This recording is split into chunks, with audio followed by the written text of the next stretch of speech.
ദൈവത്തിന്റെ കത്ത്. ഒരു സുഹൃത്താണ് പോൾ കലാനിധി എഴുതിയ വെൻ ബ്രെത്ത് ബിക്കംസ് എയർ എന്ന പുസ്തകം വായിക്കാൻ നിർദ്ദേശിച്ചത്. അദ്ദേഹം ഇന്ത്യയിൽ വേരുകളുള്ള അമേരിക്കൻ ഡോക്ടറായിരുന്നു. പ്രസിദ്ധനായ ഒരു ന്യൂറോ സർജൻ. സാഹിത്യവും തത്വചിന്തയും ന്യൂറോളജിയും ഒന്നിച്ചു പഠിച്ച അയാൾ കരിയറിന്റെ ഉയരങ്ങളിലേക്ക് കുതിക്കവെയാണ് അയാൾക്ക് ശ്വാസകോശത്തിൽ ക്യാൻസർ ഉണ്ട് എന്ന് മനസ്സിലാവുന്നത്. തനിക്ക് ഇനി അല്പകാലം മാത്രമേ ഈ സുന്ദരമായ ഭൂമിയിൽ ശേഷിച്ചിട്ടുള്ളൂ എന്ന് തിരിച്ചറിഞ്ഞതിന് ശേഷം ജീവിതത്തെക്കുറിച്ച് അദ്ദേഹം എഴുതിയ പുസ്തകമാണ്.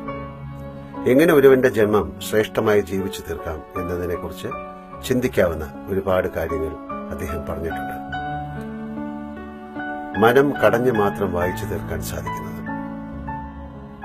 പോൾ കലാനിധി കഴിഞ്ഞ വർഷം മാർച്ചിൽ അദ്ദേഹത്തിന്റെ 37-ാം വയസ്സിൽ മരിച്ചു.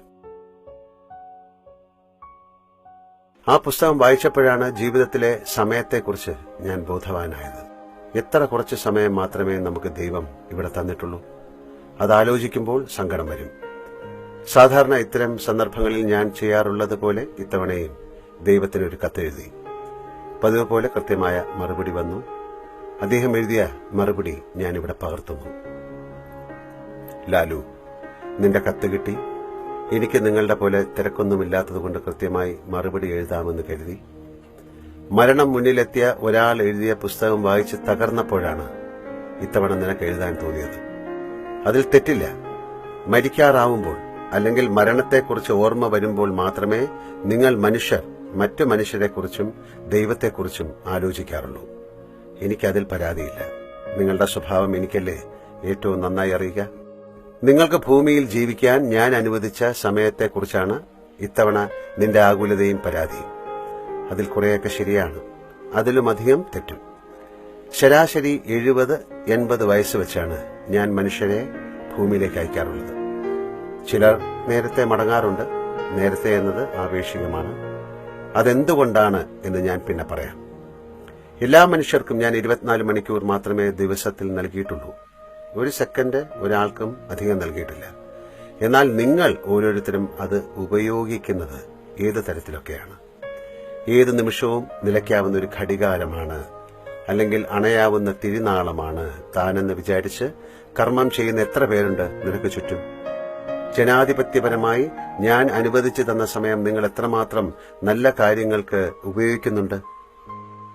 പരദൂഷണം പറയാൻ, മറ്റുള്ളവരുടെ കാര്യങ്ങളിൽ കയറി ഇടപെടാൻ, എല്ലാ കാര്യങ്ങളും അഭിപ്രായം പറയാൻ, മതം, ജാതി, വർഗം, വർണ്ണം, ദേശമെന്ന് സ്വയം വേർതിരിഞ്ഞ് തമ്മിൽ തല്ലാൻ, കേസുകൾ കൊടുക്കാൻ, കുറ്റകൃത്യങ്ങൾ ആസൂത്രണം ചെയ്യാൻ, ജയിലിൽ കിടക്കാൻ എന്ന് വേണ്ട എത്ര കാര്യങ്ങൾക്കാണ് നിങ്ങൾ ഒരു ആവശ്യമില്ലാതെ സമയം ചെലവഴിക്കുന്നത്. നമ്മൾ ആദ്യമായി കണ്ടതൊരു തീവണ്ടി കമ്പാർട്ട്മെന്റിൽ വെച്ചാണ്. ഓർമ്മയുണ്ടല്ലോ? ഞാനിപ്പോഴും തീവണ്ടിയിൽ യാത്ര ചെയ്യാറുണ്ട്. ചുരുങ്ങിയ പക്ഷം കേരളത്തിലെങ്കിലും നിനക്ക് ഇനി അത് സാധിക്കില്ല എന്നെനിക്കറിയാം. സിനിമാ നടനാകാൻ പോകുമ്പോൾ ആലോചിക്കണമായിരുന്നു. കഴിഞ്ഞ ദിവസം ഞാൻ നിന്റെ നാട്ടിലൂടെ ദീർഘമായ ഒരു തീവണ്ടി യാത്ര നടത്തി. മണിക്കൂറുകൾ നീണ്ട ആ യാത്രയിൽ ഒരാൾ പോലും എന്നോടൊന്നും മിണ്ടിയില്ല. എല്ലാവരും കയ്യിലുള്ള ഫോണിൽ തട്ടിയും മുട്ടിയും കൊണ്ടിരുന്നു. ഒരാളോട് ഇതിനെപ്പറ്റി ചോദിച്ചപ്പോൾ അയാൾ ധൃതിയിൽ പറഞ്ഞു, വാട്സപ്പും ഫേസ്ബുക്കും നോക്കുകയാണ്. നീയും ഇതെല്ലാം ഉപയോഗിക്കുന്നുണ്ടാവും. നിങ്ങളുടെ നാട്ടിൽ മുമ്പ് തീവണ്ടി യാത്രയിൽ എന്തെങ്കിലും വായിച്ചിരിക്കുന്നവരെ കണ്ടിരുന്നു. എന്തെങ്കിലും കുശലങ്ങളും തമാശകളും പറയുന്നവരെ കണ്ടിരുന്നു. ഇപ്പോൾ എല്ലാവരും ഫോണിലാണ്, വാട്സപ്പും ഫേസ്ബുക്കും. എന്താണ് ഇതിന്റെ പ്രത്യേകത എന്ന് ഞാൻ ആ ചെറുപ്പക്കാരനോട് ചോദിച്ചു. അപ്പോൾ അയാൾ നെഞ്ചി വിടിച്ചുകൊണ്ട് പറഞ്ഞു, ഇതിലാരെപ്പറ്റിയും എന്തും എഴുതാം, ആരും തടയില്ല, ഇതിലൂടെ കലാപം വരെ ഉണ്ടാക്കാം. എന്തിനാണ് കലാപങ്ങൾ ഉണ്ടാക്കുന്നത് എന്ന് ഞാൻ അയാളോട് ചോദിച്ചപ്പോൾ അയാൾ പറഞ്ഞു, ഇപ്പോ നമ്മുടെ മതത്തെയോ ദൈവത്തെയോ പാർട്ടിയെയോ ആരെങ്കിലും എന്തെങ്കിലും പറഞ്ഞാൽ അപ്പം നമുക്കിത് ഉപയോഗിക്കാം. വെറുതെ ഒരു പോസ്റ്റ് ഇട്ടാൽ മതി, ആളുകൾ കയറി തല്ലിക്കോളും, ചീത്ത വിളിച്ചോളും, അവരുടെ കുടുംബം കുളമാക്കി കൊടുക്കും. ചിരിച്ചുകൊണ്ട് അയാൾ വീണ്ടും ഫോണിലേക്ക് മടങ്ങി. ഒരു ദിവസത്തിന്റെ മിക്ക സമയവും ഇങ്ങനെ ഫോണും നോക്കിയിരുന്ന് ആളുകളെ തെറി പറഞ്ഞിട്ട് മരിക്കാറാവുമ്പോൾ എന്നോട് തന്ന സമയം പോരാ എന്ന് പറയുന്നതിൽ എന്താണ് ന്യായം? മറ്റൊരു കാര്യം, നിങ്ങളിപ്പോൾ ഏറ്റവും അധികം സമയം ചെലവഴിക്കുന്നത് എനിക്ക് വേണ്ടിയാണ്, എന്നെ പ്രശംസിക്കാൻ. എനിക്ക് ചുട്ടുപൊള്ളുന്ന കോൺക്രീറ്റിന്റെ ആരാധനാലയങ്ങൾ ഉണ്ടാക്കാൻ, എന്നെപ്പറ്റി ആരെങ്കിലും എന്തെങ്കിലും പറഞ്ഞാൽ അവരെ തെറി പറയാൻ, കൊല്ലാൻ, എന്റെ പല പേര് പറഞ്ഞ് സംഘടനകൾ ഉണ്ടാക്കി പണം പിരിക്കാൻ എന്തുമാത്രം സമയമാണ് നിങ്ങൾ എനിക്ക് വേണ്ടി ചെലവഴിക്കുന്നത്. കണ്ടാൽ തോന്നും എന്റെ കാര്യം നോക്കാൻ എനിക്കറിയില്ല എന്ന്. നിങ്ങൾ എന്തെങ്കിലും പറഞ്ഞാൽ അടുത്ത നിമിഷം ഞാൻ ഇല്ലാതാവുമെന്ന്. എന്റെ കാര്യങ്ങൾ ഇത്രമാത്രം കണിശമായി നോക്കാൻ നിങ്ങളെ ആരാണ് ഏൽപ്പിച്ചത് എന്ന് മാത്രം എനിക്കറിയില്ല. ഞാൻ ഏതായാലും അത് ചെയ്തിട്ടില്ല. നിങ്ങൾ നിങ്ങളെപ്പോലെ എന്നെ കാണുകയാണ്. അഭിപ്രായ വ്യത്യാസം കേൾക്കുമ്പോഴേക്കും ദേഷ്യം വരുന്ന, ഹ്യൂമർ സെൻസ് തീരെ ഇല്ലാത്ത, അഹങ്കാരമുള്ള, വിഡ്ഢിയായ ഒരാളായി നിങ്ങൾ എന്നെ കരുതുന്നു. എന്നിട്ട് അതിന്റെ പേരിൽ തമ്മിൽ തല്ലുന്നു. എത്ര സമയമാണ് ഇങ്ങനെ നിങ്ങൾ ഇല്ലാതാക്കുന്നത്? ഇതിന് ഞാനാണോ ഉത്തരവാദി? നിനക്ക് വേഗം മനസ്സിലാക്കാൻ ഞാൻ ചില പേരുകൾ പറയാം. മഹാത്മാഗാന്ധി, രവീന്ദ്രനാഥ ടാഗോർ, എം.ടി. വാസുദേവൻ നായർ, ഹരിപ്രസാദ് ചൗരസ്യ, അമർത്യ സെൻ, മമ്മൂട്ടി, യേശുദാസ്, ലതാ മങ്കേഷ്കർ, മറഡോണ, സച്ചിൻ, ഇളയരാജ, എ.ആർ. റഹ്മാൻ, ഇനിയും ഒരുപാട് പേരുകളുണ്ട്. ഇവർക്കെല്ലാം ഞാൻ ദിവസത്തിൽ 24 മണിക്കൂർ മാത്രമേ നൽകിയിട്ടുള്ളൂ. കളവ് കേസിൽ പിടിക്കപ്പെട്ടും കൊലപാതകം ചെയ്തും ജയിലിൽ കിടക്കുന്നയാൾക്കും ഞാൻ അത്രമാത്രം സമയം തന്നെ നൽകിയിട്ടുള്ളൂ. അപ്പോൾ എത്ര സമയം നൽകി എന്നല്ല, അതെങ്ങനെ ഉപയോഗിച്ചു എന്നതാണ് കാര്യം. വലിയ അത്ഭുതങ്ങൾ ജീവിതം കൊണ്ട് കാണിച്ച എല്ലാവരും സമയത്തെക്കുറിച്ച് നല്ല ബോധമുള്ളവരായിരുന്നു.